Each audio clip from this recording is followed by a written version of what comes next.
I'm Matthew Janzen. I am a husband of 28 years, a father of 5, a grandfather of 9.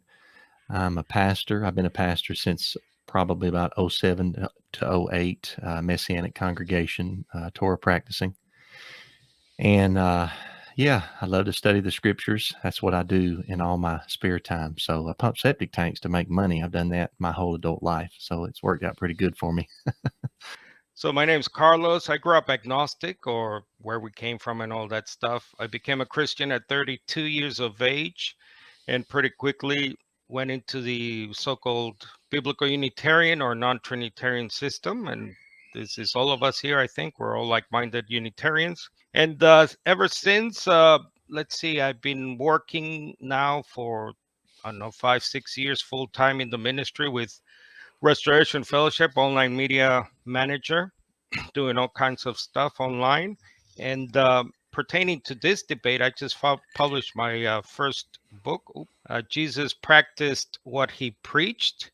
You can go to JesusPracticedWhatHePreached.com if you'd like to know more. But basically, I will hold the negative that Jesus came as the new covenant law maker, and what Paul later calls the law Messiah is not the law of Moses. So we'll talk about that. We'll discuss that. And I've debated before mostly about the Trinity or things related to the Trinity. Is Jesus God, the so-called eternal Son, or double nature and stuff like that? People like Matt Slick. And I just saw you, Mike, debate Al Garza. I debated him. So yeah, I've been doing a lot of that since about 2019. I think I'm closing on my 30th debate with this one. So thanks again for joining tonight. Did Yeshua practice and preach the law of Moses? I believe the answer is unequivocally yes. To begin with, Yahweh sovereignly placed his Messiah in the proper home, a Torah observant home. Yeshua was circumcised on the 8th day, Luke 2:21 from Leviticus 12:3. He was brought to the temple after the days of purification, Luke 2:22 from Leviticus 12:2 through 4. He was then dedicated to Yahweh as the firstborn son of the family, Luke 2:22 through 23 from Exodus 13:2 and 12. Yeshua's parents then offered the commanded sacrifice, a pair of turtle doves or 2 young pigeons, Luke 2:24 from Leviticus 5. Let me note here that Luke 2 shows that the law of Moses is synonymous with the law of the Lord, as they're used there interchangeably. Yahweh gave his law through the agency of Moses. So when Yeshua is obeying Moses, he is obeying Yahweh. To disobey Moses would be to disobey Yahweh. We read in Luke 2:41 through 42 that at the age of 12, Yeshua journeyed with his parents to Jerusalem for the Passover. This is obeying both Leviticus 23 and Deuteronomy 16. His parents had to have taught him the Torah, and during his childhood, he was growing in favor with God as he learned to obey, Luke 2:52. So it makes no sense for the promised Messiah to begin his life practicing the law of Moses and then switch to disobeying the law when he became an adult. That would be throwing away everything Yahweh placed him in and what his parents had carefully taught him. As an adult, around 30 years old, Yeshua's custom was to attend synagogue on Sabbath, Luke 4:16 from Leviticus 23:1 through 3.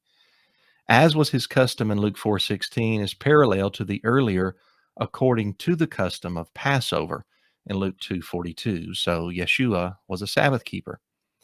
Yeshua also wore tassels on his tunic, obeying Numbers 15 and Deuteronomy 22.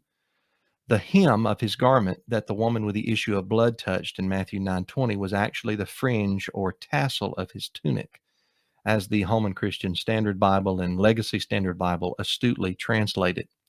The Greek word kraspedon used in Matthew 9:20 is used in Matthew 23 verse 5 to refer to the Pharisees' tassels, as well as in the pertinent Septuagint sections in Numbers 15 and Deuteronomy 22. So even these small outward commandments were very important to Yeshua. This is seen equally in Matthew 23, verse 23, where he said the Pharisees were correct for tithing their tiniest garden produce based on Leviticus 27:30 and Deuteronomy 14:22. After healing a leper in Matthew 8, Yeshua instructed the healed man to go and show himself to the Levite priest and offer the gift that Moses commanded. This was in obedience to Leviticus 14, 1 through 22, where several sacrifices were required for ritual purification. Yeshua called the Jerusalem temple his father's house in John 2:16, and he always attended the holy city for the annual commanded festivals, John 2, John 5, and John 7, just as his Torah observant parents had taught him. Even right before his death, he told his disciples that he had a fervent desire to eat the Passover meal. Yeshua upheld the law of Yahweh through Moses in his teaching. In the famous Sermon on the Mount, he said to the crowd in Matthew 5:17 that they should not even begin to think that he came to destroy the law or the prophets.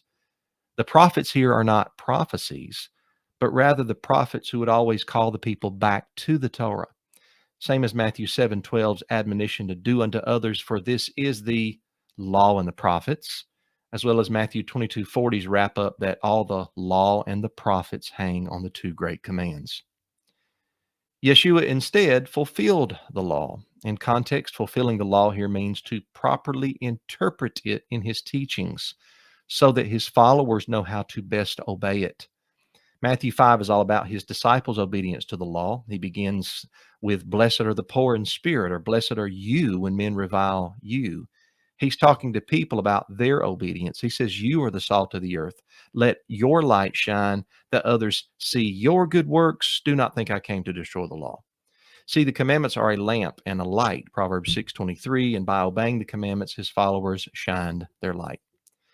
He said the law would last until heaven and earth passed away, and heaven and earth in the Gospel of Matthew, it doesn't have some hidden meaning. It means the actual heaven above and the earth below. We know this from Matthew 6, verse 10 in the next chapter, where we're told to pray, thy will be done on earth as it is in heaven. Heaven and earth have yet to pass away, so the Torah of Moshe remains firm. Further proof that Yeshua is speaking of the continuance of the law of Moses in his sermon is found in Matthew 5:22b, where he warns transgressors that they will have to stand before the Sanhedrin, a Jewish Torah-observant council of around 70 devout elders. Matthew 5:23 through 24 also proves the law of Moses firm when Yeshua says, if you are presenting your offering at the altar, but suddenly remember that your brother has something against you. The offering at the altar here is the same vocabulary in the Septuagint for the 5 types of offerings listed in Leviticus 1 through 7, burnt, peace, grain, guilt, or sin offering. He says to leave your offering, go reconcile with your brother, but then come back and present your offering on the holy altar. Verses 21 through 48 in Matthew 5 are not about Yeshua contrasting his teachings with Moses. They are about his interpretation of certain Torah portions versus the interpretation of others inside Judaism. He says our righteousness must surpass the scribes and Pharisees in Matthew 5:20, so it makes sense that he would then contrast some prevailing views of the Torah with his own. Second Temple period Jews often disagreed on how best to fulfill specific commands. These disagreements among brethren never meant any group or person considered the law of Moses irrelevant. Finally, Yeshua agreed with a Second Temple period Jewish scribe about keeping the law of Moses. In Mark 12:28 through 34, a friendly scribe, which is an expert in the law, approached him and asked, what's the greatest commandment? And Yeshua doesn't tell the scribe any new doctrine, but old established doctrine by quoting the Shema in Deuteronomy 6. Notice carefully that Yeshua doesn't quote verse 4, just quote verse 4 about the one Yahweh, but also verse 5 about loving Yahweh with all your heart, soul, and strength. This threefold love of the Shema is directly defined in 2 Kings 23:25, where King Josiah was said to have turned to Yahweh with all his heart, soul, and strength, according to the law of Moses. King Josiah is inspired commentary on Deuteronomy 6:5, and Yeshua said Deuteronomy 6:5 was the greatest commandment. Additionally, Yeshua cites the second greatest commandment about loving one's neighbor from Leviticus 19, verse 18. So like a faithful Israelite, Yeshua always went back to the instruction manual of his Father. The scribe then praised Yeshua for his good Torah-based answers, and we know for sure that the scribe obeyed the law of Moses. Yeshua saw the scribe's response as intelligent. My biblical Unitarian brothers love pointing out how this scribe was not a Trinitarian, and they are correct. That Yeshua agreed with the scribe about the one Lord, or the one Yahweh. If they are consistent, though, they will also see that Yeshua agreed with the scribe on Deuteronomy 6, verse 5, which unequivocally teaches that loving Yahweh means obeying the law he gave through the agency of Moses. My friends, that Yeshua practiced and preached the law of Moses is one of the most provable doctrines in Scripture. It's so important because Yeshua said in Luke 6, verse 40, that every disciple, when he is fully trained, will be like his teacher. We're still being trained now. We've got some discipling yet to do. To be a good pupil, though, would be to listen to Yeshua, to his teachings. If you claim that Yeshua/Jesus is your teacher, your rabbi, your master, then you need to follow his teachings. That's what master or Lord means: boss, owner, ruler. And Yeshua always taught in his personal life, even from birth and ministry, all the way till death and even after resurrection, to obey the law that Yahweh gave through the prophet Moses. That's the end of my presentation, and I invite you to listen to Carlos very carefully. Did Jesus practice and preach the law of Moses? No, because Jesus was sent, commissioned, to preach and practice his own law, what Paul later terms the law of Messiah. First, a disclaimer. I categorically affirm that Jesus never sinned. He was not a sinner. He was the promised Messiah, the spotless and sinless Lamb of God. The question is, which law was Jesus under? The law of Moses or Messiah? And they are not the same law, as I will show. Again, Jesus never sinned, nor did he teach his followers then or now to sin. The new covenant had been foretold in part by Old Covenant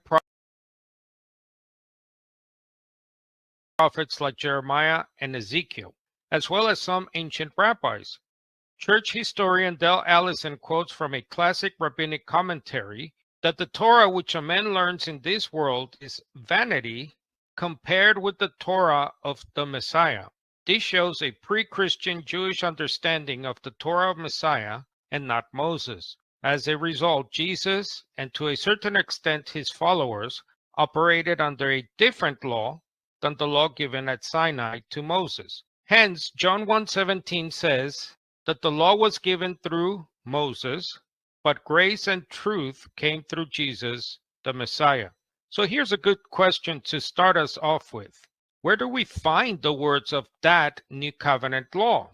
After all, we know where to find the words of the Old Covenant law. And we all know that a covenant must consist of words. The answer is in the teachings of Jesus. Start with the so-called 6 antitheses he makes between the law of Moses and his own teachings in Matthew chapter 5. That is, you have heard it said, but I say to you. The contrasts included laws relating to murder, lust, marriage divorce, vows, oaths, lethal self-defense, and how to treat your enemies. If we take only the last two examples, we clearly see how Jesus effectively overruled the law of Moses. For example, under Moses, God commanded the Israelites not to show any pity, but Jesus says, do not resist an evil person.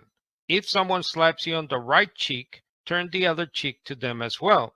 Jesus goes on to say, love your enemies and pray for those who persecute you, so that you may be children of your heavenly Father. The Old Covenant system that began with Moses at Sinai, pertaining to personal and judicial punishment, have clearly been changed here. Jesus is not repeating the law of Moses. He is contrasting it with his own law. Throughout the Gospels, Jesus and his apostles are shown not keeping other Old Covenant laws, like the weekly Sabbath. When Jesus declares that you can break the Sabbath, yet be innocent in Matthew chapter 12, Jesus himself categorically saying he was, quote, working on the Sabbath in John chapter 5, and declaring that nothing which is on the outside and goes into you, such as food, of course, can make you unclean. With this command, Jesus pronounced every kind of food clean, according to Mark chapter 7. Jesus clearly overturns the food laws from Leviticus 11 here. Again, the clear breaking of these Mosaic laws did not mean Jesus or his apostles sinned. They were already operating under a different system as taught by God himself. In John 7, Jesus told his fellow Jews, "It's not my own teaching, but it comes from the one who commissioned me. If anyone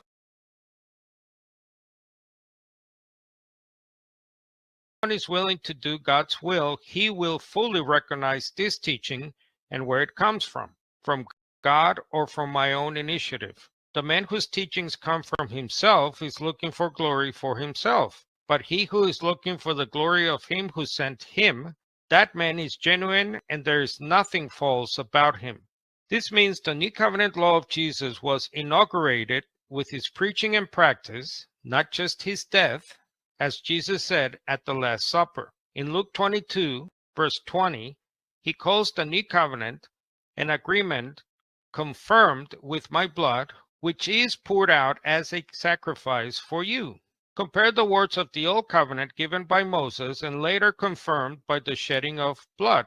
Also note how Jesus combines here Jeremiah 31's promise of a new covenant with that of Exodus 24, verse 8, the blood of the covenant at Sinai. The new covenant in my blood points to his death as the sacrificial act that later confirmed this new covenant.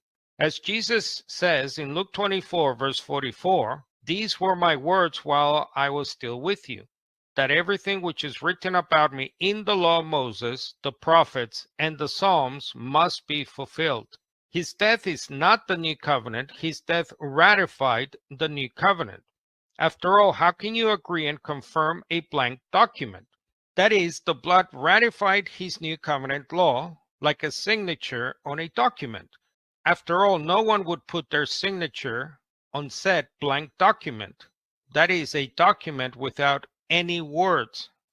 Therefore, the new covenant law of Messiah came into effect with the ministry of the Messiah, and was officially certified at the cross. As a result, at his first appearing, Jesus was already functioning as the high priest mediator of that new covenant law, as Hebrews 9:16 goes on to say, "For where there is a covenant, there must of necessity be the death of the one who made it," that is, the covenant. So to say the new covenant law begins only at the cross implies that Jesus did not practice what he preached. This would turn Jesus into a hypocrite. Jesus never said nor meant, "Don't do what I say now, just wait until after I die." Instead, Jesus asked, "Why do you call me Lord, Lord, but do not do what I say?"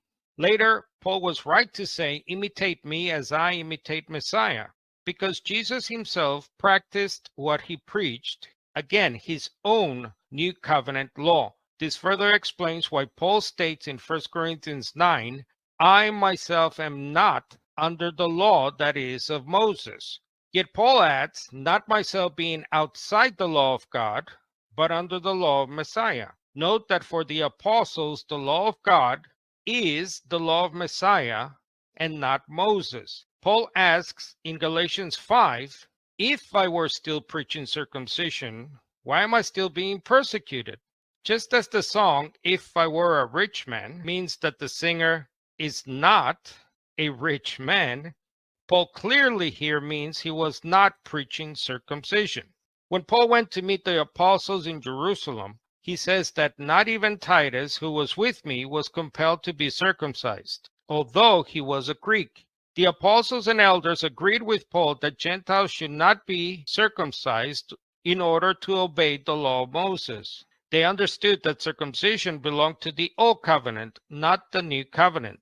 The apostles recognized that Gentiles were accepted by faith. They agreed with Paul that Gentiles were not to be made slaves under the law of Moses. As the Jerusalem church asks in Acts chapter 15, verse 10, why would anyone want to challenge God by burdening the Gentile believers with a yoke that neither we nor our ancestors were able to bear. Hence, Jesus is called the mediator of a new covenant, and his followers, like the Apostle Paul, ministers of that same new covenant. 2 Corinthians 3, Paul says that God made us competent to be ministers of a new covenant, not of the letter, but of the Spirit, because the letter kills, but the Spirit gives life. Also note how Paul goes on to say in this same chapter that the covenant at Sinai, what he calls the ministry of death, written in letters carved on stone tablets, is a clear reference to the Ten Commandments that represented the whole law of Moses. For Paul, the law of Moses and the law of Messiah are clearly two different laws because they belong to two opposing covenants, leading to two different outcomes. One, punishment and eventual destruction, or two, the life of the age to come, immortality in the kingdom of God. So if you identify as a Christian, you should know what Jesus himself practiced and preached so you can follow him. Carlos began by stating that rabbinic commentary on Ecclesiastes helps establish a new Torah of Messiah over against the Torah of Moses. But Kohelet Rabbah 11:8 does not mean that Messiah brings a different Torah. It instead points to a higher degree of spiritual insight. A parallel is found in Midrash Tehillim 31:4. In this world, a person studies and forgets. In the world to come, I will put my Torah in their inward parts. They will never forget.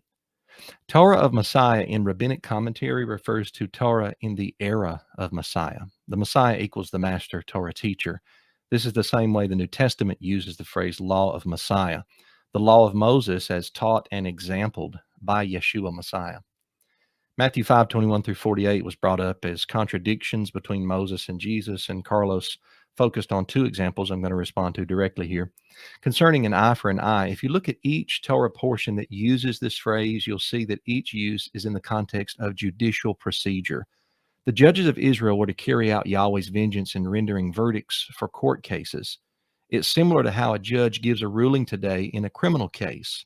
So if we rule out eye for an eye altogether, should judges today never penalize a convicted rapist or murderer? But what if a person takes these judicial texts and begins to apply them to everyday common occurrences? Well, it appears that is what some were doing. Instead of overlooking everyday minor infractions, slap on the cheek, taking away a tunic, carrying something 1 mile, they were using judicial law to justify personal vengeance. Yeshua taught that we should instead seek for an everyday life of peace, echoing Proverbs 20:22. Do not say, I will repay evil. Wait for Yahweh, and he will help you. Next, we have Yeshua saying, you have heard that it was said, you shall love your neighbor and hate your enemy. Yeshua said before each section there in Matthew 5, you have heard it was said rather than it is written, because he was referring to an interpretation of something that was written. Case in point, the law of Moses directly says love your neighbor in Leviticus 19:18, but nowhere directly says hate your enemy. This shows that Yeshua is responding to a potential interpretation that one might draw from love your neighbor. The law of Moses instead taught in Exodus 23:4 through 5, if you come across your enemy's stray ox or donkey, you must return it to him. If you see the donkey of someone who hates you lying helpless under its load and you want to refrain from helping it, you must help with it. This is further seen fulfilled in the wisdom literature from those who practiced the law of Moses. Proverbs 25:21, if your enemy is hungry, give him food to eat. And if he is thirsty, give him water to drink. The prophet Elisha did just this to the Aramaean army in 2 Kings chapter 6. Yes, there are cases where Yahweh commands Israel to slay certain enemies, but these are enemies of Yahweh, not just enemies of individual Israelites. Even Yeshua himself in the parable of the 10 minas in Luke 19 says, but these enemies of mine who did not want me to reign over them, bring them here and slay them in my presence. The love that we are to have for our enemies is illustrated in the sunshine and rain that Yahweh sends to all people on the earth, Matthew 5:45. We imitate our Heavenly Father when we show common grace to all people. Carlos brought up the grain field incident in Matthew 12 as proof that Jesus allowed all Sabbath breaking, but notice carefully that Jesus defends his disciples by using arguments from the books of 1 Samuel and Numbers, not by making up something new. In 1 Samuel, David was allowed to eat the showbread, even though the law said in Leviticus 24 only the priests could eat it. But this was because of David's hunger. Thus, the Hebrew Bible shows that human need is greater than temple service. Yeshua systematically stacks on another argument.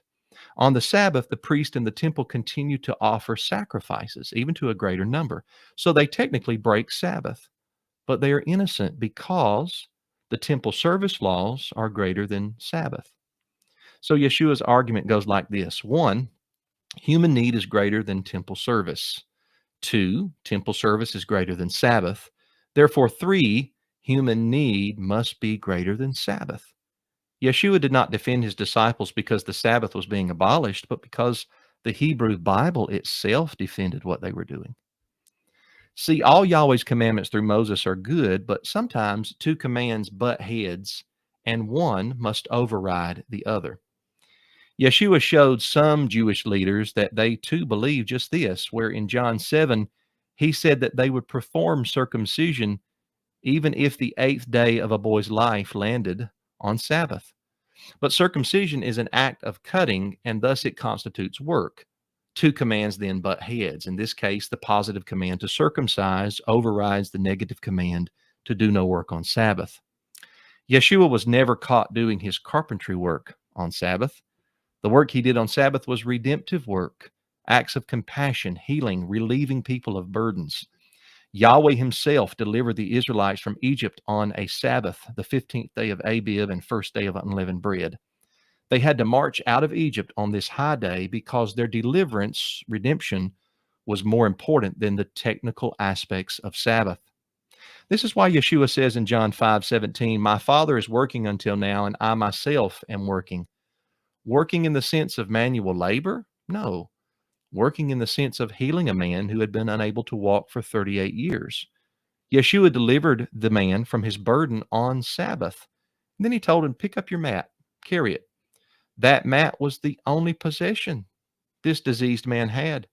So the compassionate thing to do was tell him to take it with him. Yeshua likens his healing a man's entire body on Sabbath with circumcising one part of a man's body on the Sabbath. I think I have time for one final point in this rebuttal here. Yeshua did not overturn the dietary law in Mark chapter 7 or Matthew 15. That's not even the subject of either of those chapters. The beginning of Mark 7 shows that this is a dispute about ritual purification or purity. The Pharisees asked Yeshua, "Why do your disciples eat bread with defiled or common hands, breaking the tradition of the elders?" The Pharisees didn't ask, "Why do your disciples eat pork, breaking the law of Moses?" In the mind of these Pharisees, a Jew could become ritually unclean or impure by eating food, kosher food, kashrut, that had touched something else ritually unclean. Yeshua first challenges them by telling them that they're the ones that disregarded what Moses said in order to keep their tradition with the Korban rule and a neglect of their parents when their parents aged and needed to be honored or taken care of. So Yeshua upholds the law of Moses here in this text. He's not going to rebuke them for disregarding Moses and then turn right around and disregard Moses himself. And notice in Mark 7:9-10, he says that they set aside the commandment of God, the Almighty. And then in verse 10, "For Moses said, honor your father and your mother." The words God and Moses are being used interchangeably in those two verses. If you continue reading, when Yeshua says in Mark 7:15, "Nothing that goes into a person from the outside can defile him," he is addressing Jews who might who might eat without performing the hand washing. He's not talking about drinking blood or snorting cocaine or eating pork.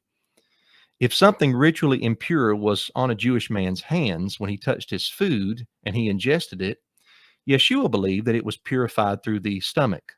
The man did not have to immerse in water and wait until evening to be clean, as he did with other laws or laws of impurity. And that is because the digestive process of the man, verse 18, purges all foods, verse 19. While some translations, like the NIV, read, "In saying this, Jesus declared all foods clean," the Greek text does not read that way. It reads either katharizon masculine katharizon masculine or katharizon neuter, pantatabromata. Now, I lean towards a neuter original here in the Greek text, meaning that the stomach purges away impurities through the digestive process, but recent studies in scholarship have shown how the masculine variant could be read as connected with ton anthropon, the man, in 18b. This was all an intramural debate amongst Torah-observant Jews. I'm going to stop it right there. I look forward to discussing more text during the cross-examination period. Thank you all for listening. Yeshua's childhood, Matthew's first point. We all know this and agree. He was raised under the law, of course. No one is denying Jesus that, but this debate is about the beginning or the start of Jesus' ministry. You know, it's like appealing to Abraham or Moses' pagan upbringing in order to question their later beliefs. He says that his life practicing the law of Moses only to abandon it. So that makes no sense. Now, that's a straw man because Janzen replaced what Jesus actually says, that he came to fulfill the law, not to abandon the law. That's not what the text says. The problem is to ignore Jesus' own claim to be Lord, which is master, owner over the Sabbath. He says he's even greater than the temple. He was not therefore bound by that old covenant law of Moses, but by his own law, what Paul later calls the law of Messiah in 1 Corinthians 9:21. Apologies for the wrong slide, I believe, in my opening. 1 Corinthians 9:21 and Galatians 6:2, the law of Messiah. Now, why is that? Because Jesus was greater than Moses. Hebrews 3:3, Moses was not his Lord, therefore he was not under the law of Moses.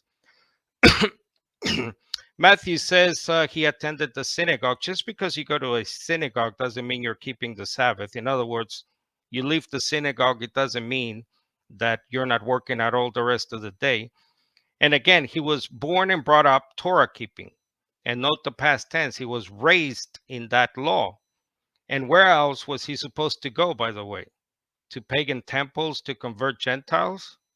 I mean, he did say, I was commissioned only to the lost sheep of the house of Israel, did he not? But as we know later in his ministry, in his mission, changed. Yes, the mission of Jesus changed. It says that he marveled about a Gentile, and Jesus said, I have not found such great faith with anyone in Israel. Now, that's a weird thing for a Torah observant Jesus to say. Not once that in the synagogue, his mission was to announce the gospel of the coming kingdom and proclaim his messiahship. Matthew says about Matthew 12 and picking grains on the Sabbath day. Well, Jesus said very clearly, Matthew 12, verse 6, the text says, or Jesus said, they break the Sabbath, yet are innocent. Now, he was referring to the temple priests. Yes, he's referring to David and his friends. And he's taking those two exceptions from the Old Testament, true. But he's making the exceptions the new rule now, the new law. That's the whole point of the story. Matthew talks about healing the leopard, and then he orders him to go present the gift, the sacrifice commanded by Moses. But Matthew left out the key phrase. Jesus says, as a testimony to them, do that for them, for the Torah keeping priest. It's understandable why Matthew left that out, because the point is to prove Jesus. He's proving his messianic credentials there, that he's the one healing. There's no need for the temple. He's the one purifying people. There's no need for the priests. And all these are works prophesied in scripture, fulfilling the two witness requirement, by the way, that is found in the Gospel of John. Jesus said he came, again, he came to fulfill, not abandon the law. and the prophets, not prophecies. He came to fulfill the prophets, not prophecies, and the writings. Matthew says he went to Jerusalem for the annual feast, just as his parents taught him. Again, where was he supposed to go? He was sent to seek the lost sheep of Israel. After Jesus, after his resurrection, most of the apostles, whenever they were in Jewish communities, regularly went to synagogues to teach, like Paul and Peter. Like Jesus, they saw it as an effective mission work to the Jew first. Matthew says just before his death, he fervently desired to eat the Passover meal. Yes, because Jesus fundamentally transforms the Passover meal, the meaning and significance, to establish a new law, a new commandment, the Christian communion service. He replaces, just read it. Jesus says, the bread is now his flesh, the wine is now his blood. And then he says a key thing: do this in remembrance of me. The Passover was in remembrance of the Exodus from Egypt after Moses takes them out of Egypt from slavery. So Jesus is in effect saying, don't do this no longer for the old stuff, the Exodus from Egypt. Do it to remember me, because I'm the Messiah. As Paul later says and makes clear in 1 Corinthians 5, verse 7, for the Messiah is our Passover lamb. He has been sacrificed. He replaces that system. Matthew quotes Matthew 5:17, but he seems to think that Matthew 5:17, Jesus by fulfill means to continue to observe and practice the law. That's what I think Matthew thinks it means. But in Matthew and across the whole New Testament, it refers to the completed prophetic fulfillment, not continuous repeated observance of the Torah. Now, the New Living Translation, which is a paraphrase, I think it really captures the sense of Matthew 5:17 by putting, I came to accomplish their purpose, the purpose of the law, the prophets, and the writings. Now, right after saying this, Jesus goes on to sometimes, as I have argued in my opening, to revise, expand, even make tougher at times other things completed or overturned in the Torah. As I said, Jesus contrasts his words with the law of Moses when he says, heaven and earth will pass away, but my words will not pass away, towards the end of Matthew, in Matthew 24, verse 35. Now, Jesus said, you have heard that it was said, but I say to you, and I say to you. That's not the proper way to observe and live out the Torah. No rabbi would say that the written Torah says X, Y, and Z, but I cancel that and declare Y. The people acknowledge he wasn't just another rabbi offering an improved halakha, an interpretation or right way of following the Torah. In Matthew 7:28, when Jesus finished saying these things, the crowds were amazed by his teaching. Matthew 7:29, because he taught them like one who had authority, not like their experts or scribes in the law. So he acted and spoke above every so-called rabbinic interpreter, halakha, or whatever. The early church understood him in this way, which is why they did not remain Torah observant, as I will argue.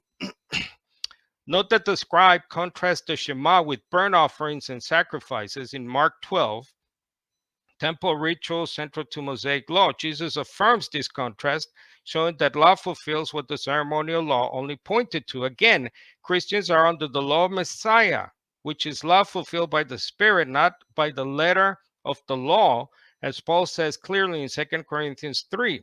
To say the law of Moses is the same as the law of Messiah are to mix up, to confuse two things, the old covenant and the new covenant. It's to violate the same logical dictum that similarity does not mean identity.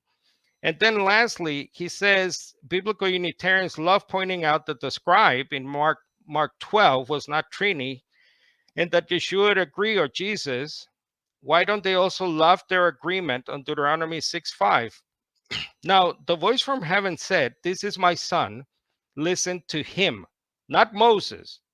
John 14:15, if you love me, you will keep my commandments.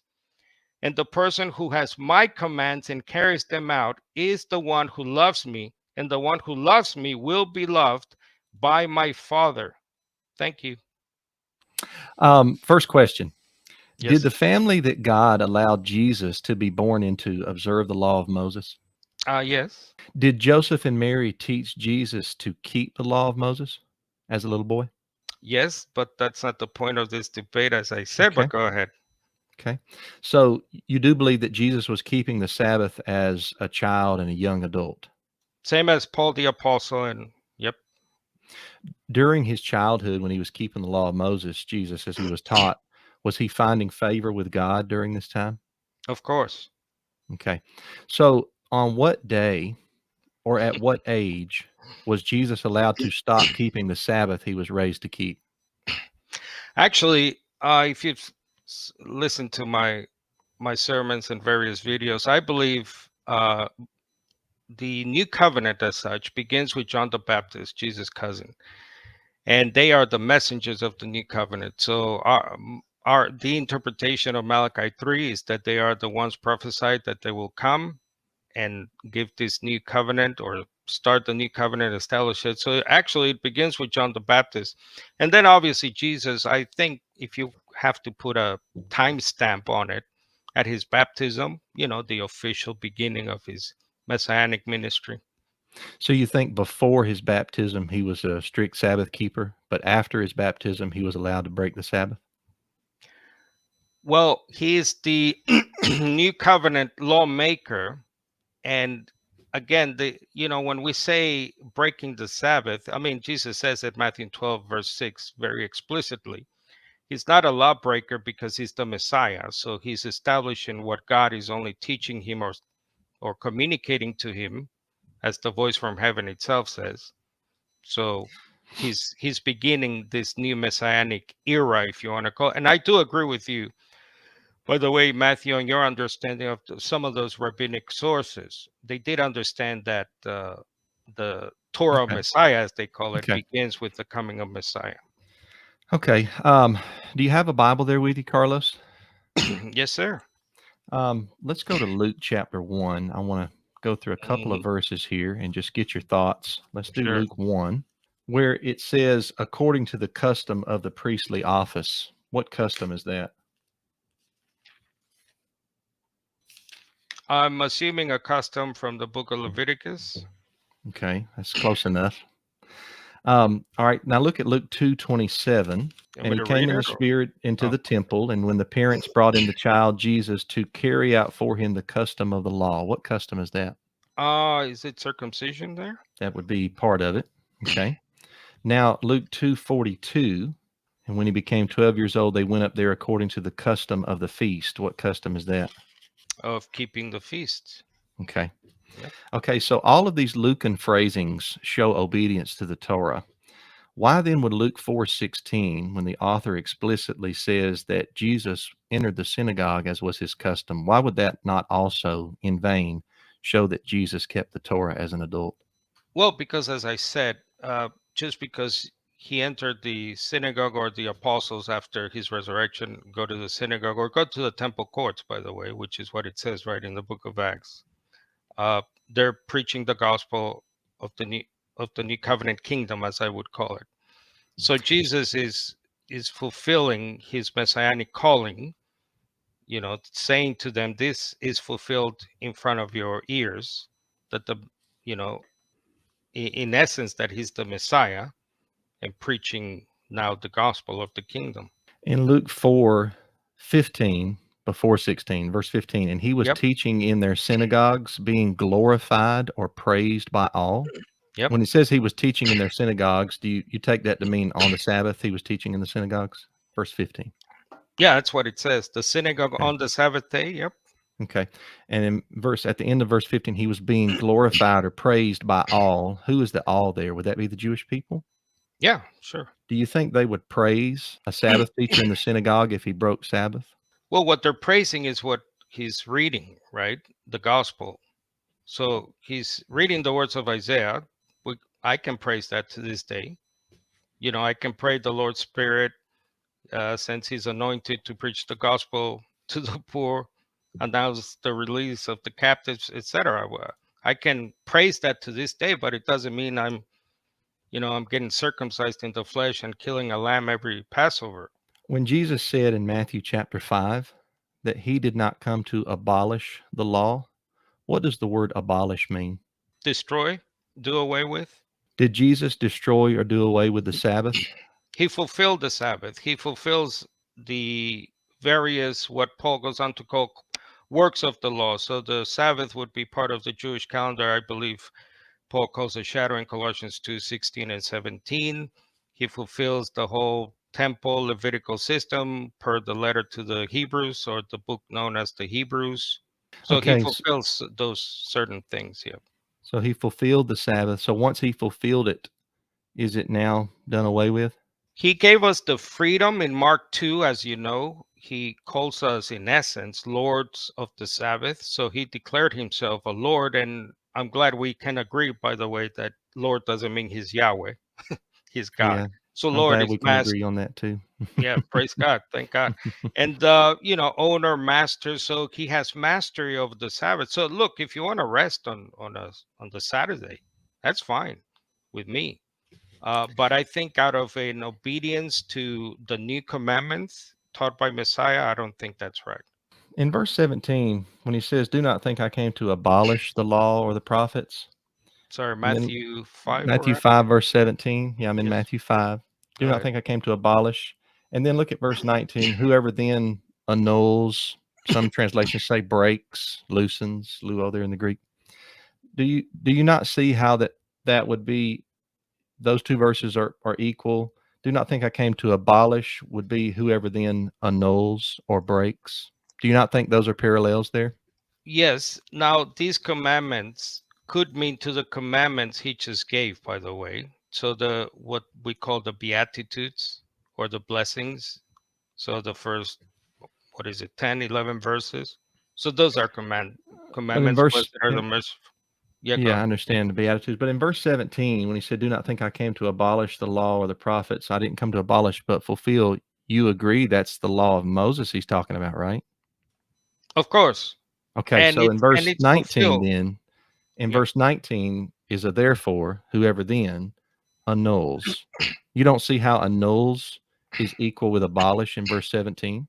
If you can clarify I think you're trying to get what's your point? If you can make it, maybe I can. Yeah, well, I'm trying to make it through a question. Yeah. Well, it's all right. Make that as a statement, and I'll try and. So I see that in verse 17, Yeshua says, "Do not think I came to abolish." And Right. so then in verse 19, as his students, whoever then annuls, it Right. seems like abolish and annuls would Oh, I be get it. I got it. synonyms there. I So got it. that annuls is abolish. If abolish is talking about the law of Moses in verse 17, annuls would be talking about the law of Moses in verse 19. I Correct? got you. Got you. Well, it would be contradictory to do that Mm. because, right, abolish means abolish, do away with, destroy. Right. Now He, the subject is the law of Moses, we agree. But then the yes. question in 19 is about the commandments. So Mm. what commandments? Is it going back to the law of Moses? Most of us don't believe that, as you know. We believe that the commandments are the ones now he's given that are being communicated by God the Father himself to his Messiah, his anointed one. And then either you can take commandments as the ones that have already been spoken, as I said, the Beatitudes, the blessings in the first 10, 11 verses, or it can refer commandments to the things that follow that we know we disagree, where the antitheses Yeah. of Matthew. So So verse 17, do not think I came to abolish the law. That's the law of Moses. yeah, Okay. Verse 18, for truly I say to you, until heaven and earth pass away, not the smallest letter or stroke shall pass from the law. What law is that? of Moses. Okay. Verse 19, whoever then annuls one of the least of these Oh, commandments. hold What? on, until they're fulfilled, right? Right. Until all is accomplished. Yeah, the Till law all is is accomplished. fulfilled, right? All right. But that word law there is the law of Moses in verse 18, right? Yes, sir. So whoever then annuls one of the least of these commandments, you saying Right. that's a different law right there? Yeah, it has to be Hmm. because it contradicts itself. You see what's happening? So you're making it contradict to me, to my ears. I'm not saying you're doing this on purpose, by the way, but it sounds Mhm. contradictory the way you're trying to read it. But Thank if you we for. read it as the commandments, it goes on to say, as New Testament in Revelation, whoever keeps his commandments, the martyrs, they died for keeping the commandments of God. So the question now is, what do the New Testament writers mean by the commandments of God? Do they Mm, mean Levitical priesthood, mhm. the all those laws, or yeah? Okay. So if Jesus is introducing new law here in the Sermon on the Mount, why does he teach the ongoing validity of the Sanhedrin in Matthew 5:22? Don't curse your brother, don't speak bad language towards your brother, or you'll have to go before the Sanhedrin, the Jewish Right. council of elders. Why is he mentioning the Sanhedrin if this is new law? Well, he's making a simple, practical example at that time. The Sanhedrin is standing at that time. So he's just pointing to what the law says and what Okay. they do when you take it to the Sanhedrin. Okay, and then in verse 23, therefore, if you are presenting your offering at the altar, Hmm. isn't that a sacrifice, an animal Yes. sacrifice right there? Okay, Yeah. so why is he talking about people still presenting their offerings at their altar if he's teaching them this new law? Right. Because the law here, if you go back to 21, the context is, you have heard that it was said, you shall not murder. Anyone who commits murder will be judged as guilty. But I say, or and I say, anyone who's angry with his brother will be judged as guilty. And then he makes an example of that law, which is new.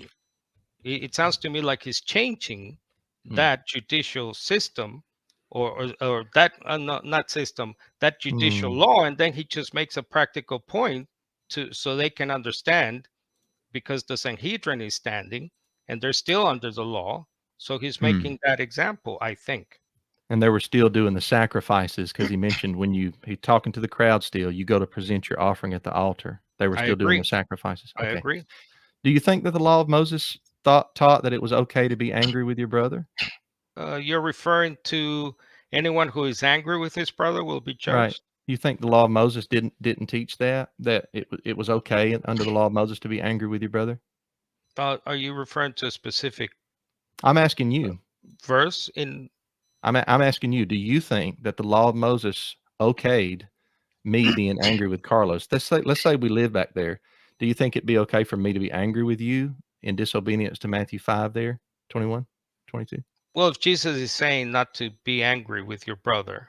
Yeah, my point is you're trying to Yeah. say that Jesus is introducing new law here. So he says, you've heard that it's been said, do not murder, physical act Mhm. of murder, but I say unto you, don't be angry with your brother. Some texts say without cause.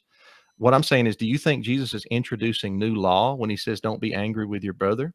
I think what he's doing is that now being angry with you is the same as killing. Let's move on to I another. think that was not in the law of Moses. Okay, all right. Let's go to Luke 10, So, Carlos. sorry, is this 10 minutes or 15 minutes, Mike? 20, Sorry. 20 minutes cross Oh, X. sorry. I Yeah, forgot. yeah, yeah. Go Yeah, I ahead. had to learn that from you. Luke Go- 10, verse 25. Let's go to Luke 10, 25. Yes, sir. What do I need to do to inherit eternal life, life Yes. in the age to come? And Jesus responded by saying, what is written in the law? How do you read it? What law was Jesus referring to here? The law of Moses. So the lawyer responds to Jesus' question by quoting Deuteronomy 6, verses 4 through 5, the Yes. Shema, part of the Agree. Shema. So did this lawyer believe in keeping the law of Moses? Yes. Okay. So Jesus responds to the lawyer's citation of Deuteronomy by saying, "You've answered correctly. Do this and you will live." How Hmm. could Jesus agree with the lawyer if he taught a different law than Moses? Because he didn't come to just, again, abolish the law, leave us lawless. Hmm. So he's, again, you know how this works. So he's revising, or some call it spiritualizing, certain laws or whole systems like the Levitical system, because now he's the stand-in, he's the lamb, etc. Although I think you have a different view of that. So, but a lot of the laws, what they call the ethical, moral laws, they're obviously still, the church still is beholden to those laws. That's why I think he said, Matthew, I didn't come to abolish the law, meaning I'm Mhm. leaving you guys lawless. Yeah. That is why, by the way, in 1 Corinthians 9, Paul is very careful to say, well, listen, to the Jew I become like a Jew, although he's an obvious Jew, Paul. Okay. And All then he right. Let me says, get. but I'm Yeah. not.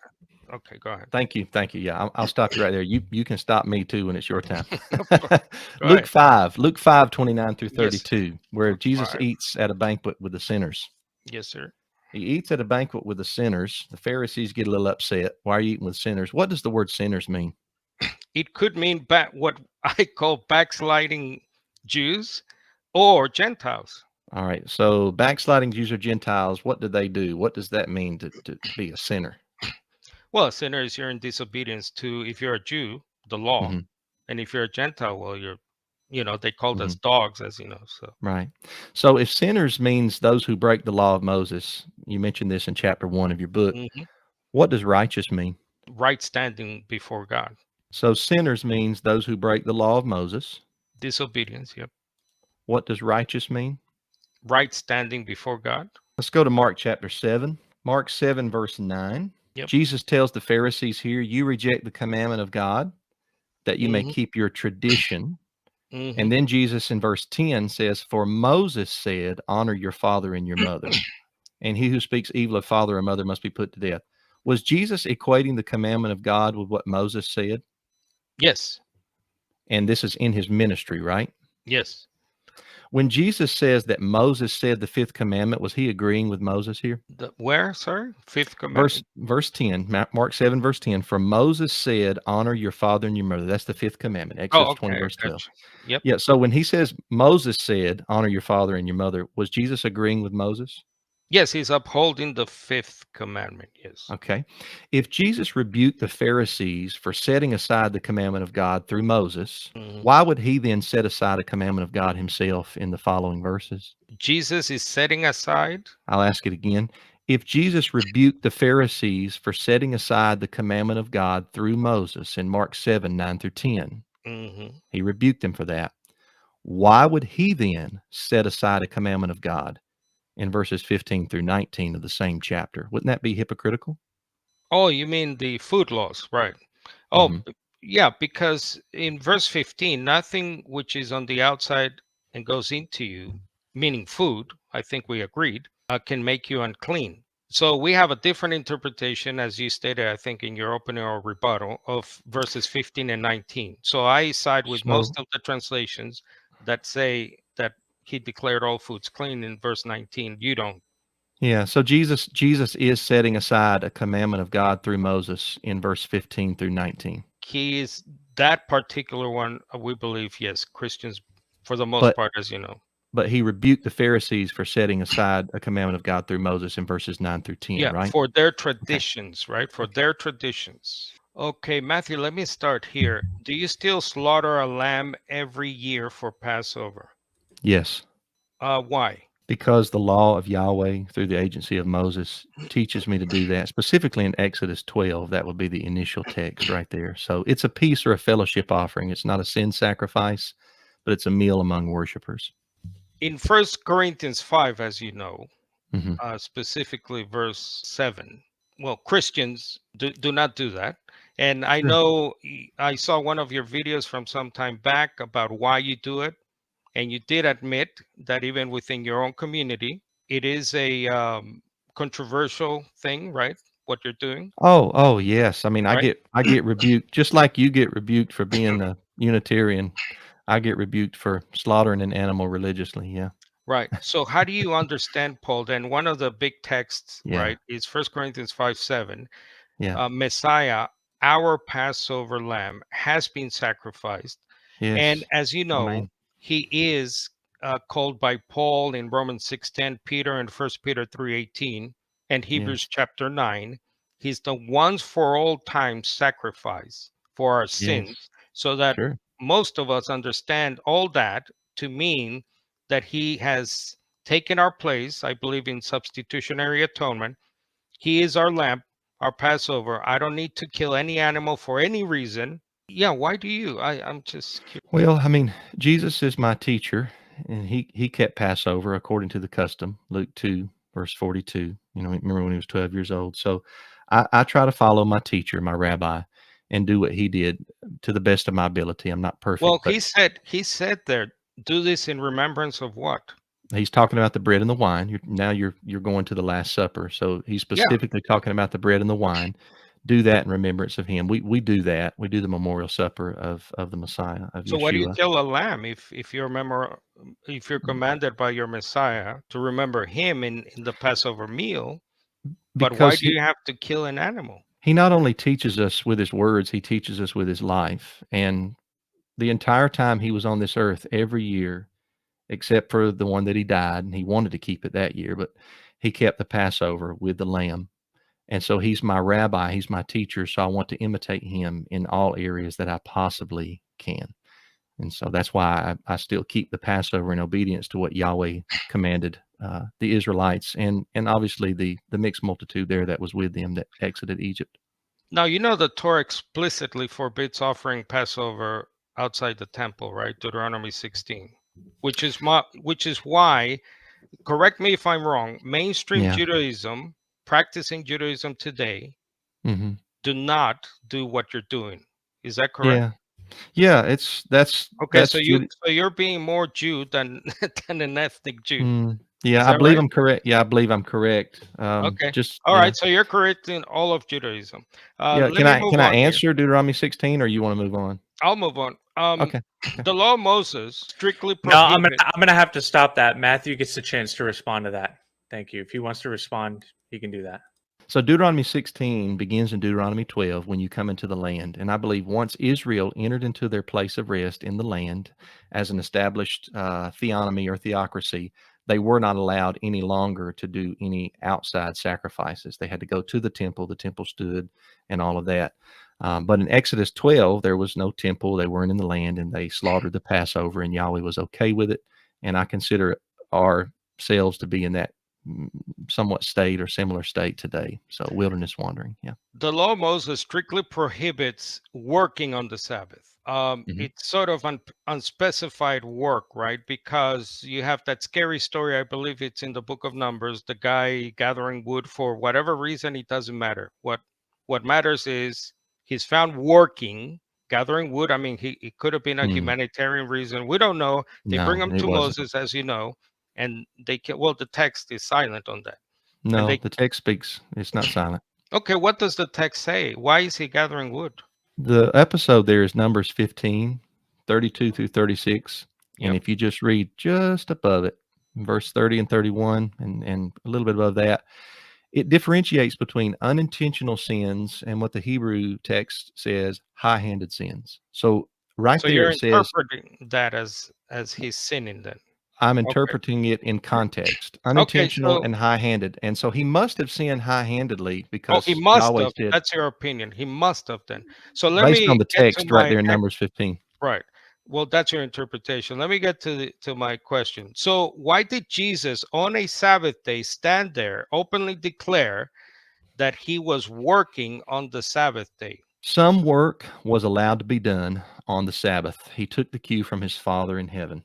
His Father in heaven makes people breathe. He lets the sun rise. Sometimes he sends rain on the Sabbath day. And so Yeshua says, I've watched my Father do this type of work. And so I'm going to heal a man that's been diseased for 38 years on the Sabbath. He wasn't doing carpentry work on the Sabbath.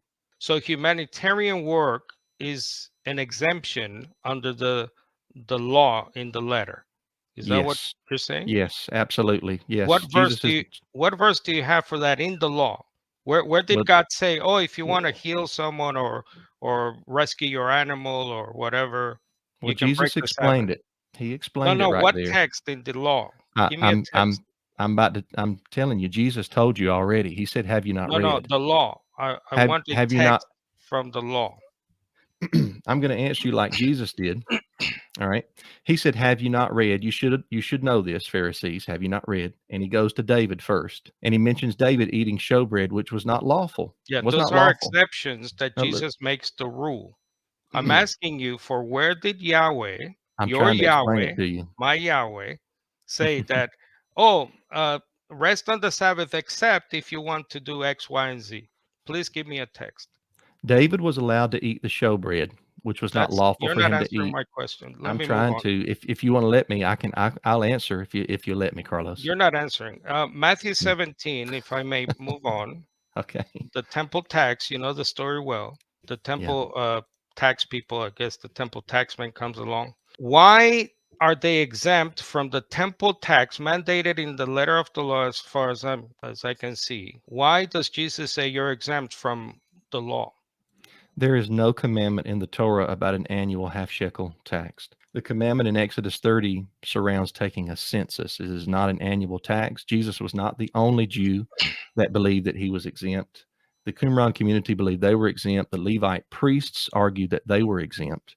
Josephus differentiates between the command in Exodus 30 and the custom that's mentioned in Matthew chapter 17. And so there was no law for an annual tax on Jewish people. That's not what Matthew 17 even hints at. What everything you just said is not in the passage about collecting the half shekel temple tax. Matthew 17:24. People can go and check it out. You just made that whole thing up. Let me move on. Jesus says that wasn't a question there. That was a statement. You have a question to ask me? Yeah, I got a next question. Jesus said, "You have heard that it was said, eye for an eye, tooth for a tooth." All right, listen, I gotta step in here. Okay, so here's the thing. So Carlos, if you don't think he answered the question, make it clear if you want him to answer it, because Matthew, I'll have to, obviously make sure that you answer that question. So Carlos, do you want him to answer that, or do you want to just move on from that? Yeah, I said I'm moving on. Thanks. Okay. Yeah. Thanks, Mike. Jesus says, "You have heard that it was said, eye for an eye, tooth for a tooth," in Matthew 5. But I tell you, do not resist an evil person. How is this not a direct change of, let's call it change of the eye for an eye? Show no pity of Deuteronomy 19, verse 21. Deuteronomy 19 is specifically written to the judges of Israel, not the personal Israelites. It was when they were going over court cases and pronouncing verdicts on criminals. Yes, I heard that I think in your opening or rebuttal. So I'm trying to understand that position. So how does that work in the church, in our church, in our congregations? So are we supposed to set up some kind of a la Sanhedrin system? Is that what how do we obey Jesus here? I don't understand you. We obey Jesus by not taking personal vengeance out on people. We are peacemakers. Blessed are the peacemakers.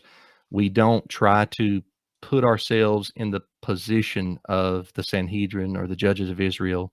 So like, the judges of Israel, if somebody steals, my whole flock of sheep and they're caught, they have to repay back 4 sheep for a sheep and 5 cattle for an ox, right? Exodus 22. So that's righteous, but I'm not to take personal vengeance out on my neighbor. Okay, so if a congregant, someone in your church community, religious community, kills someone, what Jesus says here, how do you practically then deal with that? Well, according I to would, Jesus? if somebody in the congregation murders somebody, I would hope that they would get the death penalty. Right, but I'm saying when you interpret that the law in the letter, eye for an eye, tooth for, was in regards to judicial punishment, right? System, not an individual thing. Right, But, exactly. Yeah, but when Jesus says, in my ears, but I'm telling you, do not resist an evil person. And then he explains it. He goes on to give you the explanation there. Minor infractions, right? Slap on the cheek, taking away the tunic, telling you to go a mile. He didn't say if somebody rapes your wife or murders your kid. So when he goes on to say, love your enemies, pray for those who persecute you, and so on. So again, are you under the eye for an eye law? Sorry, I'm trying to understand. Of course, yes, of course. Yeah, we still believe in all of Yahweh's law through Moses. Okay, Okay, so God forbid, again, I don't mean to be morbid here, but if there is a crime in your congregation, then you're interpreting Jesus as saying you have a right, Matthew, to take that life, eye for an eye. Well, I'd go through the judicial system. I would go through the judicial system because the Sanhedrin is non-existent right now. Yeah. I see. But at that point, in the moment, do you implement eye for an eye? Oh, self-defense. You mean self-defense? Yes. Oh, absolutely. Yeah, 100%. Yeah, I would stop the intruder with whatever force necessary. Just like Jesus says in the Gospel of Matthew, if the intruder comes in, he has to first bind the strong man, else he can't take the goods of the house. I would be the strong man, so he'd have to bind me first in order to, Got it. So Yeah. when you take that life that Mhm. is trying to harm yourself, your family, your neighbor, when you kill the enemy, Right. you have fulfilled the law to love your enemy. Love your enemy in Matthew 5:43 through 48 isn't saying that you cannot practice self-defense if somebody's trying to murder your family. Well, killing someone is not very loving, is it? Well, I'm doing it out of self-defense. It's either my wife die or the intruder die. Why didn't Jesus say that, by the way? The He could have. love that the love that Jesus, the way he illustrates it is the sunshine and the rain. He says, "Your Father makes the sun shine on the righteous and the unrighteous and sends rain on the just and the unjust." Those are common graces that Yahweh gives to humanity. Doesn't mean Yahweh loves all of humanity in the exact same way.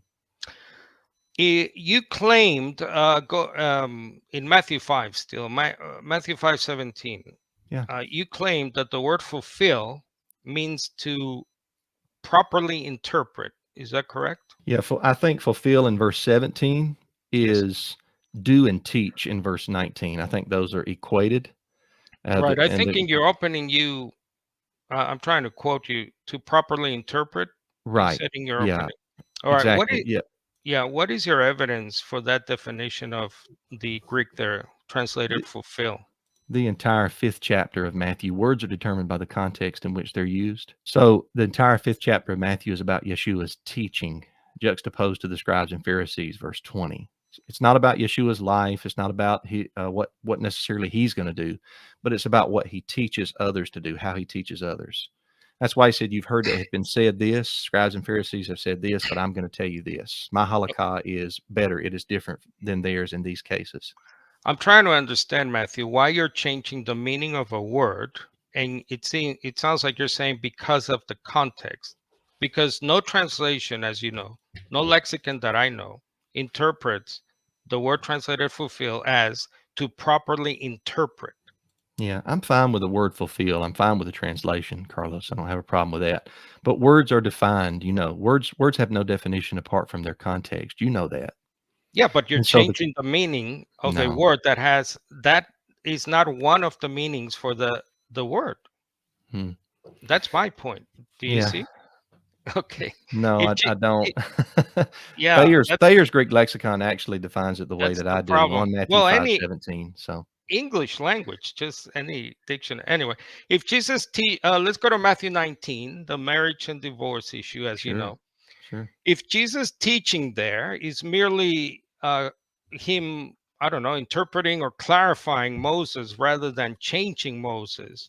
Yeah. So why did Jesus say, so I'm going to read here, Moses permitted you to divorce, and then he gives the reason because their heart were hardness or hardness of heart. Right. But he says, from the beginning, it was not so. But I say to you, and then I say to you, well, let me put it this way. Is Jesus doing away with the certificate of divorce under Moses? No. I mean, I can go into it more. I don't know how much time you want to take. Well, Moses permitted you to divorce. Yeah. 5 more But minutes, Carlos. but it wasn't so from the beginning. So Jesus goes all the way back to Genesis to overturn, it sounds like, the certificate of divorce. And then he No. explicitly contrasts and overrides the permission there. Yeah. A lot of things weren't so from the beginning. It wasn't so to wear clothes from the beginning either. But after the fall of mankind, Yahweh gives laws to regulate how we live. Right. In Deuteronomy 24, Yahweh gave a law that protected women. It was for the protection of women. Men were allowed to have multiple wives. It wasn't for the Right. protection of the men, but it's for the protection of the woman so she could be loved by a proper man. So if she found no favor in his eyes because he found some unclean or indecent thing in her, he could write out a certificate, put it in her hand, and send her out of his house. She could go be another man's wife. Sorry, Jesus is not overturning that in Matthew chapter 19. we had a debate about Paul, and Yeah, that's you're not being about Jesus, is it? Galatians 5. right, but you're consistent in and I appreciate that in saying that Yeah. Paul says I imitate Messiah Jesus, and Paul was under the law. So it's by extension, right? He's under the law because Jesus was under the law. He was And a in good 5, disciple. right. in your interpretation. In 5:11, he says, "As for me, brothers and sisters, if I were still preaching circumcision, why am I still being persecuted?" So I think twice there he says, "If I were still preaching circumcision," meaning he was not. So why are you? I invite everybody to go watch that debate Carlos and I had a few years back, and we go over this text extensively. But Paul did not teach circumcision as a prerequisite for the forgiveness of sins. It was a particular doctrine of circumcision that Paul did not teach. But he did take Timothy, had the boy circumcised before they started the ministry there in Acts 16. So he must not be against all circumcision of grown adult men. Why didn't he circumcise, was it Titus? There was pressure from false brethren that had Is came that what the in. text says? Yeah, he says, "And that because of false Oh, brethren." because of the false brethren, Yeah, I'm not Galatians circumcising Titus. chapter 2, yeah. They And were pressuring Titus, and Paul didn't want Titus to think that the act of circumcision forgave his sin, and so he didn't require Titus, he didn't pressure Titus to be circumcised right there. for the record, I know, but are you under the Sinai covenant in Moses or new covenant in Messiah? Anybody can go listen to our debate, and you asked me that question, and I answered it about Paul. So this debate's about if Jesus practiced or preached the law of Moses. If Jesus expects his church to remain under Torah, Uh-huh. why was this not the conclusion reached by the Jerusalem Council? It was. They actually did reach that conclusion. They just didn't plop the entire Torah down on the Gentiles all at one time. That'd be way too big of a yoke for anybody to bear. They started them off with 4 laws, and then they could go to synagogue on Shabbat, Acts 15:21, and they'd hear Moses be preached. And over time, they would grow in grace and knowledge. Yeah. You wrote that Jesus was not prohibiting all oaths in Matthew 5, and you noted Deuteronomy 6:13 permits swearing in God's name. And Mhm. instead, you said he was rejecting the Pharisees' practice of making non-binding oaths by swearing on things, other than the divine name to evade responsibility. And Jesus lists heaven, earth, and so on. Mhm. But then you quoted Jesus, and this is in an article, by the way, I read from you. Mhm. And you quoted Jesus as saying, "Don't take this kind of oath at all." Mhm. Now, you know that that's not what the Greek says, right? Hmm. He's explaining what he just said. When he says take no oath at all, that's what you want me to say. Take no oath at all. He's explaining the oaths that he just mentioned against taking. Don't swear by the hair of your head, your beard, a stack of Bibles, your mother's grave, so forth and so on. All right, first up, we have a question from Unitarian Apologetics. Thank you for the question. He says, Hebrews 7:12 says explicitly the law changed. How is a law that is eternal and immutable changed? How do you understand this verse? What law is this? So this is for you, Matthew. Yeah, I understand change there. Metathesis, I think in the Greek, I understand it to be a transference from earth to heaven. The entirety of the 7th chapter of Hebrews is about the greater priesthood of Yeshua in the heavenly tabernacle after the order of Melchizedek versus the priesthood on earth, on the earthly tabernacle after the order of Aaron. And so the priesthood was transferred from earth to heaven under the ministry of Yeshua. But Hebrews 8, 1 through 4 goes on to say that if Yeshua were on earth, he would not be able to be a priest. It's because he's not after the order of Aaron, showing the order of Aaron still has its place upon the earth in the earthly tabernacle. And if you read Jeremiah 33, which is part of the new covenant, the order of Aaron will be reestablished in the Messianic era. That's part of the new covenant. Yeah, it's interesting that that passage there, it says exactly that about Jesus, Matthew, that he's not a priest according to the law. Isn't that ironic? So he's not a priest, so he's disqualified, Jesus. And why? Why did that happen? Well, because God said so. So that's one of the chapters in my book, by the way, because God said so. So why are we changing, quote, eternal laws like the Sabbath, eternal law like circumcision of the flesh? Well, because the word eternal in the Bible sometimes has to be looked at carefully, right? So eternal doesn't always mean eternal. The Levitical priesthood was supposed to be eternal, I believe. Things in the temple, I believe, the keeping oil in the lamps was olam, eternal. So obviously things have to be taken in context. But it's interesting, though, that Jesus is a disqualified high priest under the law that my opponent here is defending tonight. Thank you. So the Melchizedek priesthood is in the Torah too, Genesis chapter 14. The author of Hebrews says that Levi paid tithes to Melchizedek, in a manner of speaking, being in the loins of his father Abraham. So Melchizedek is the superior priesthood. This is not a new teaching. This is teaching from Bereshith or from Genesis. So Carlos is correct, though, that according to the law of Moses, Yahweh through Moses, Yeshua could not be a priest on earth. The author of Hebrews says that in Hebrews 8, 1-4. All right, thank you. Now moving on to a question we have for Carlos. Did Jesus teach us that his father was a tyrant by saying that his father burdened his people? Well, actually, the yoke reference, I believe, is in the Jerusalem Council in Acts 15. And no, I don't believe God the Father was a tyrant. What's happening is that there is a new system. There's a new lawmaker. There's a new, the new covenant is coming in part. I do agree, by the way, in part, if you read Jeremiah 31, obviously Israel as a corporate nation has not come to belief. So it's in part that we believe that the Messianic era, the Messianic age with the law of Messiah comes in. So yeah, so if you are going back under the shadows, as I understand Paul to be speaking in Colossians 2 and elsewhere, that is wrong. That is bad. Circumcision of the flesh is now described as cutting yourself off from Messiah. So yeah, that in that way it becomes, but obviously God the Father is not a tyrant. In Deuteronomy 6:24, it says that Yahweh commanded Israel the statutes for their good. And in Psalm 19, he calls them more precious than gold and sweeter than honey. I love honey. I eat honey every day, sweeter than honey, right? And then in 2 Kings 23:25, King Josiah shows us about the Shema. It's the only direct parallel to the Shema in the Tanakh. He loved Yahweh. He turned to Yahweh with all his heart, soul, and strength according to the law of Moses. So it's not the laws from a tyrant. These are beautiful instructions that Israel was blessed if they kept.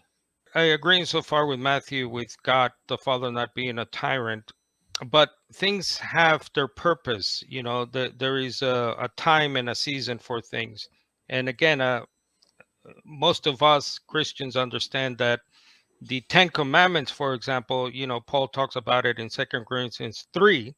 He says, written in letters carved on stone tablets, and they came with glory.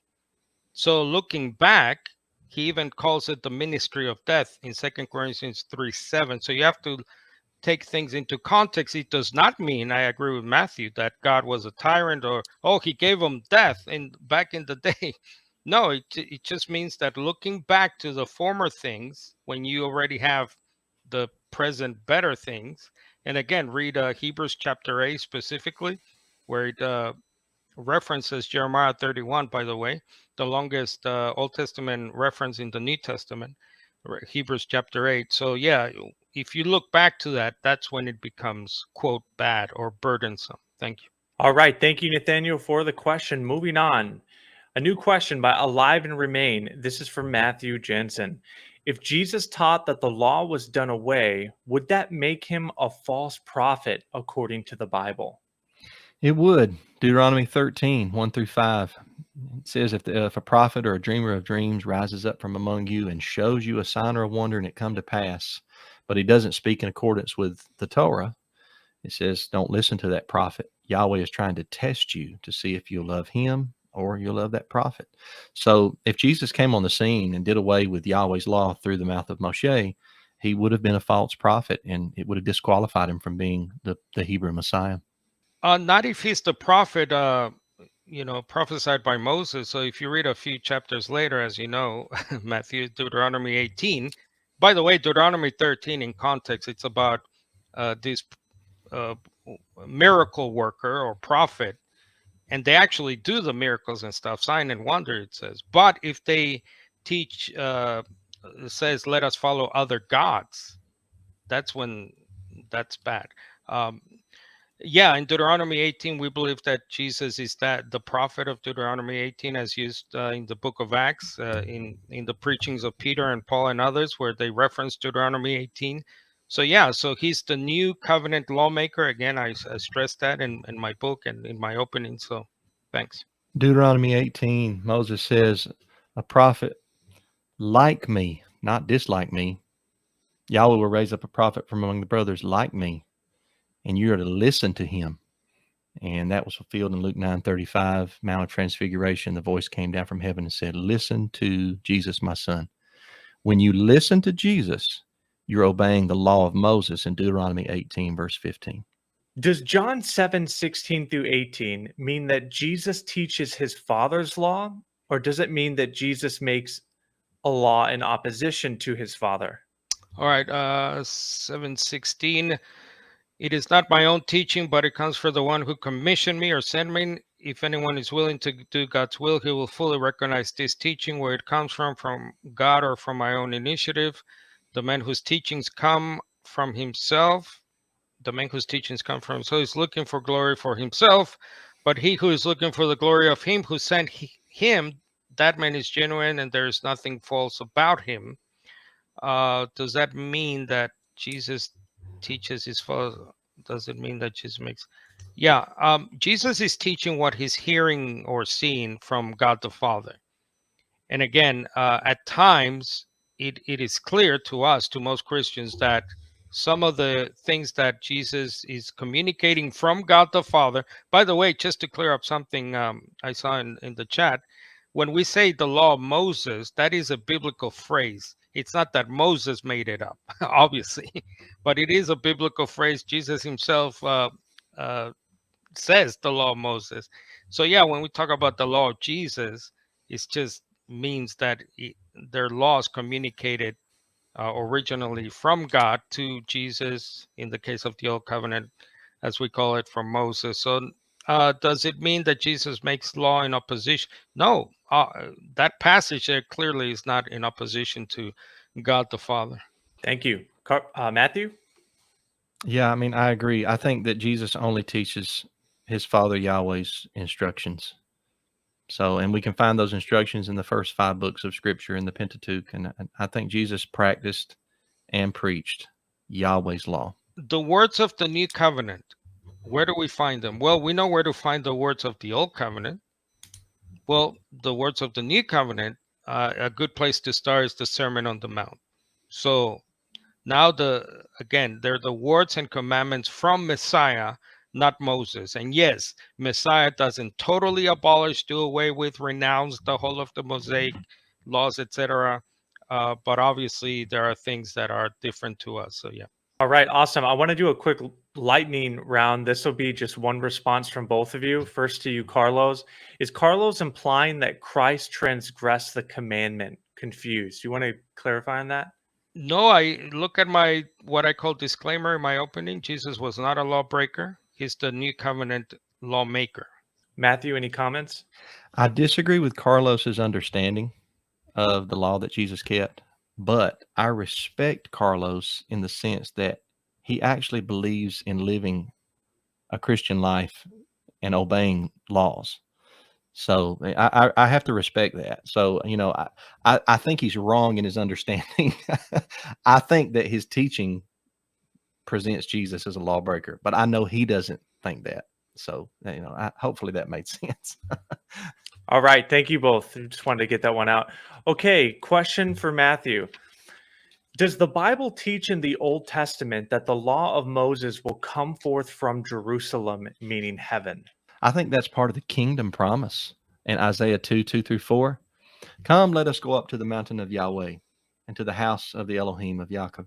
He will teach us his ways. We will walk in his paths. For the Torah will go forth from Zion, and the word of Yahweh. Notice the word of Yahweh is synonymous with the Torah. It will go forth from Jerusalem. And I think it's a kingdom prophecy, because then it talks about there'll be no war.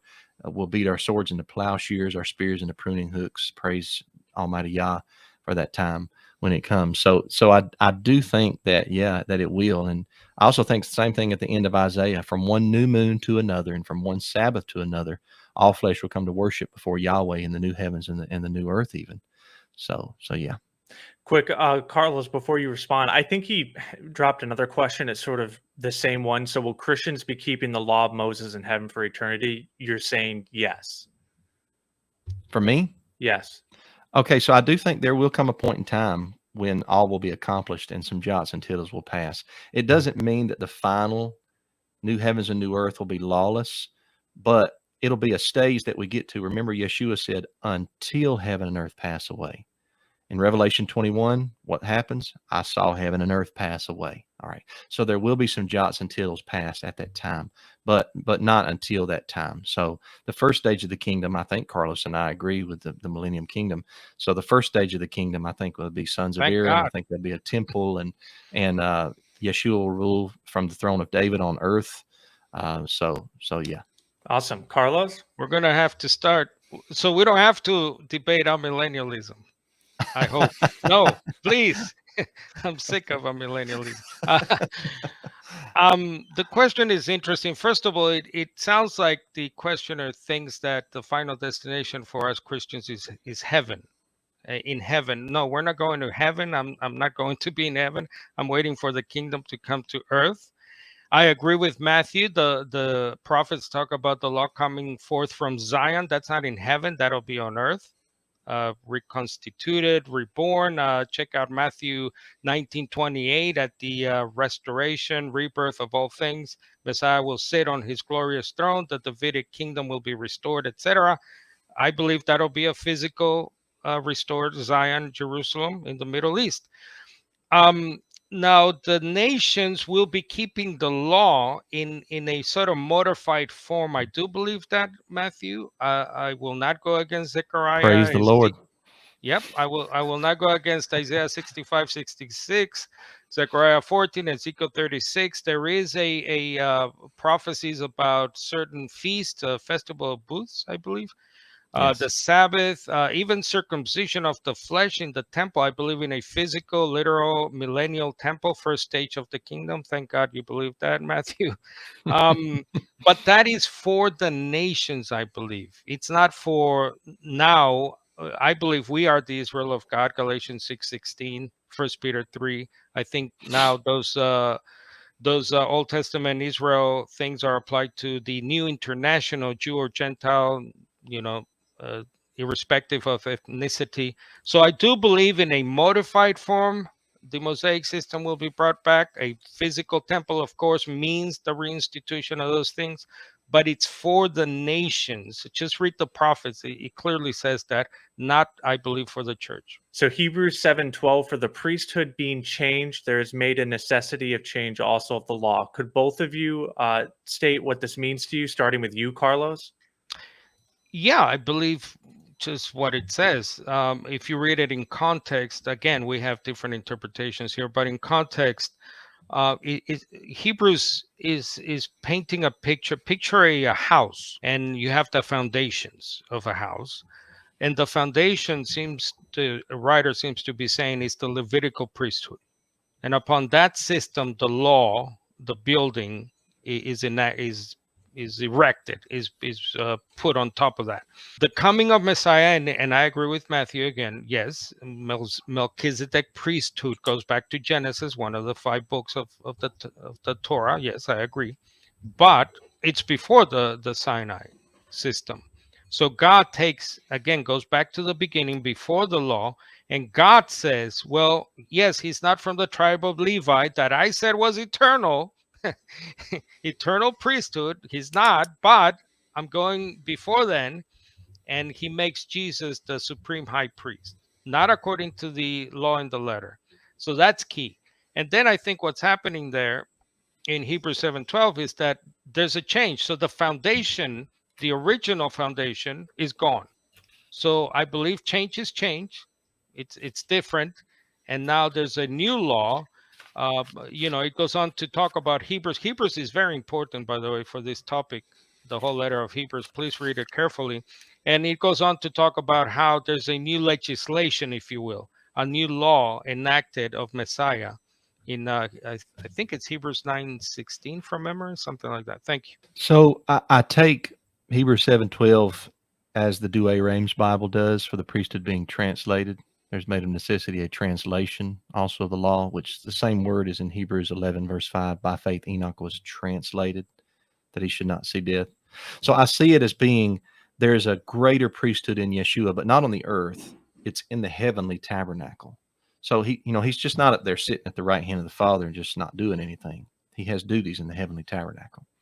So I take that priesthood to be superior, and that's not a new teaching. That's a teaching that goes back to the book of Genesis, chapter 14.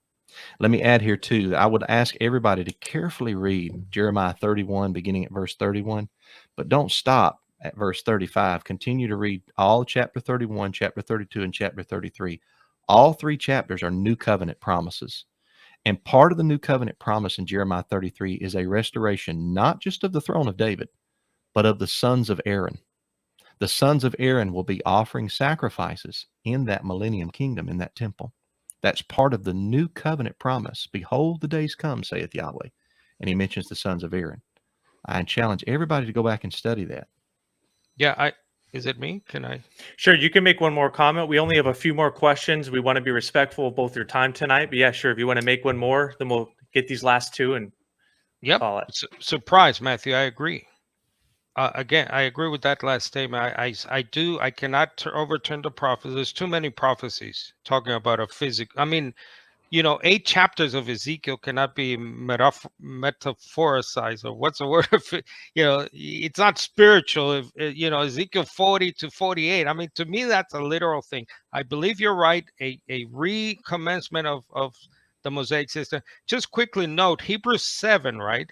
Keep reading Hebrews 7:12, change of law. Look at verse 18, Hebrews 7:18. On the one hand, a former commandment, that's a law, is set aside because it was weak and useless. From Power Tool Apologetics, he says, question for Carlos. Acts 15, verses 20 through 21. If the council determined that Gentiles only had to follow those 4 laws, then why was the law of Moses read to them every Sabbath? Yeah, that has nothing to do. He goes on to say that the judgment is this: we do not trouble those among Gentiles who are turning to God, but that we write to them that they abstain. And then they give a list in verse 20, 21. For Moses from generations past has had in every city those who proclaim him, since he is read out loud in the synagogue every Sabbath. Yes, I've heard that it's very popular to read this as saying, oh, okay, so Gentiles should only do these laws because they need to go to the synagogue where Moses is read every Sabbath. I mean, I don't see the connection. I can sort of maybe understand how that interpretation is coming. But again, it's like Jesus. When you add words to Jesus, by the way, or phrases that Jesus didn't say because you believe the context should dictate that you change the meaning of a word. The context here is of a letter. They could have simply said, why go through this whole thing in the council there about, well, let's see, let's think about this and say certain things that make it contradictory to the position of my opponent. Why not just say, from the outset, the whole council is brought about by Jewish Christians. They say, hey, listen, all these Gentiles, we have to get them circumcised so they can obey the law of Moses, which is, by the way, for salvation, verse 1. So you cannot be saved if you don't do it. That they're right. It is disobedient not to get circumcised, obey the law of Moses. So they're only asking a proper question. Why was the council simply save yourself ink, guys, and papyri? Just say, yep, they're right. Get circumcised, obey the law of Moses. Good night. Like, it's not hard. Thank you. Sorry. All right, Matthew, we'll give you the last word on this one. Oh, man. So a couple of high points. There are 4 necessary things the Gentiles that were turning to God had to obey. But catch this. In those 4, let's just take one of them, sexual immorality. That goes back to Leviticus 18. There's about 20 to 30 commandments in Leviticus 18. So in just that one command in Acts 15, there's about 30 commands that those Gentiles had to obey from Leviticus 18 now. As a matter of fact, on the 4 things, they're all found in Leviticus chapter 17 and 18. After what chapter? Leviticus 16, the chapter of forgiveness, Yom Kippur. Forgiveness comes first, 4 necessary laws that not just the Israelite, but the Ger that joined to Israel was required to obey. I do think verse 21 means that they would learn the rest of it as they grew in grace and knowledge. Yahweh didn't put a burden on them, plop the entire, as is commonly said, 613 commandments down on the nations that were turning to him. He didn't do that. That would be a yoke that neither we nor our fathers, anybody can't bear that. But the law is beautiful and easy if you just take it one step at a time, and that's what the elders were requiring there of the nations there in Acts 15. All right, thank you for that. We're going to go on. There's really two here, but this one I think is probably the better one to go for. We are already over time, by the way, folks. All the viewers, you better show appreciation to both Carlos and Matthew. We're keeping them a bit past. We'll end on this, and we'll give them We're both getting some. tired. We're old men getting Mike, tired. I'm 51 today, so it's my bedtime. Oh, okay. Happy birthday, Carlos. Thank you. Awesome. Oh, that's great. Okay, let's get this out and then we'll do some closing statements. So the Bereans were more noble than the Thessalonians, for they received the message with great eagerness and searched the, quote, Old Testament scriptures every day to see if these teachings were true. So let's go ahead, start with you, Matthew, and we'll end with Carlos. What does that mean to you? I think when they listened to Paul and Silas teach there in Berea, there two things. They were on the edge of their seat. They were eager, noble-minded, I think is a good translation. They would examine the scriptures. Now, the only scriptures available at that time was the Tanakh, the law of the prophets and the writings. The New Testament hadn't been written yet. Paul's epistles hadn't been written yet, okay, at the time period of the book of Acts. So they would make sure that what Paul and Silas was preaching to them lined up with the Tanakh. That's how they judged the message. I preached a recent sermon on this. So if Paul would say something contrary to Tanakh, a red flag would go up. Oh, that's not right. So this is our barometer when we're reading the New Testament. If something we read in the New Testament contradicts the Older Testament or the Tanakh, we're probably not reading it correctly all the way, and we need to reevaluate maybe what we were taught by a particular denomination or person or grandparent maybe, and try to go read something in its original context. Always look for the original intent of the author, not what it means to you, but what the author originally intended it to mean. All right, Carlos, on to you, the last word for this. Yeah, specific. I agree very much with Matthew. Context is king.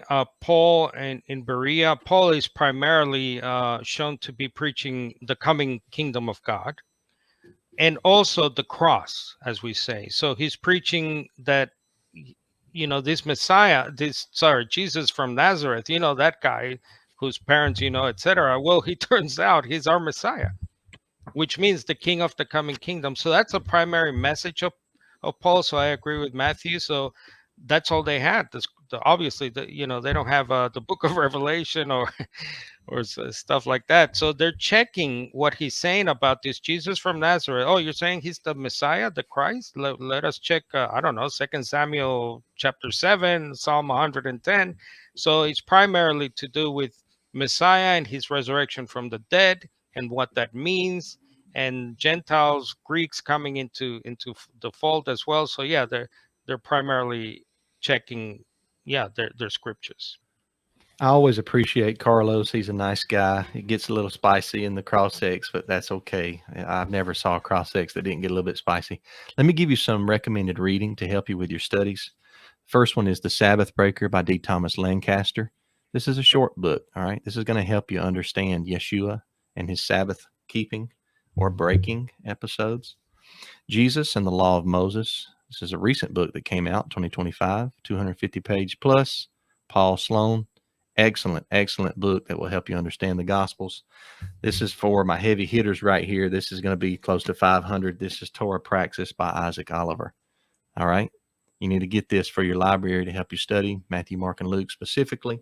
And then last but not least, I will send this for free to anybody that contacts me. This is a book I self-published in 2011, Learning to Love His Law, Training Our Minds to Think Like the Creator. All right, this is a small print, but it's about 150, 160 pages. I'll send this to you for free if you contact me. All right. So I just appreciate Carlos. I hope that you'll read those books with an open Bible, not to the neglect of the Bible. Search the scriptures to see if these things be so. Don't take my word or Carlos's word for anything.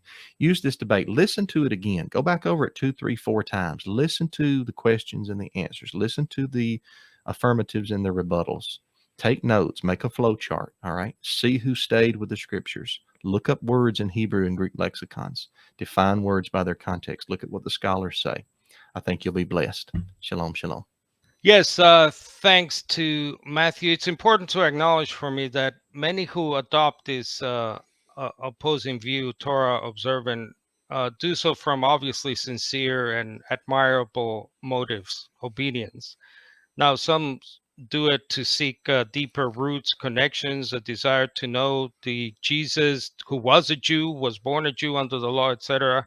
But these longings, again, they're understandable to me, but sincere motives do not erase serious covenantal consequences. I mean, once Torah keeping is introduced as a binding requirement for Christianity, the result is no longer, I believe, a return to the original faith of Jesus. It's the beginning of a reconstruction of Jesus and the faith of our Messiah Jesus.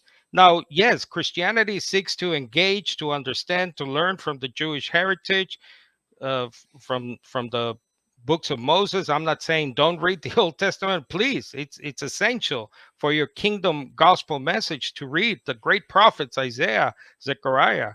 I mean, one of my favorite chapters is Isaiah chapter 19. Now, we treasure the Torah, the scriptures. They are still the scriptures after all. We do call them that, Christians. But treating Torah observance as continuing covenantal obligation for Christians fundamentally alters the shape of the Christian faith. And to call yourself a Torah observant Christian, to me, is similar to calling yourself a Muslim Christian or a Confucian Christian. You know, Confucianism and Christianity. It's well intentioned, but ultimately contradictory, blending distinct religions rather than restoring the ancient faith of our precious, beloved Messiah Jesus.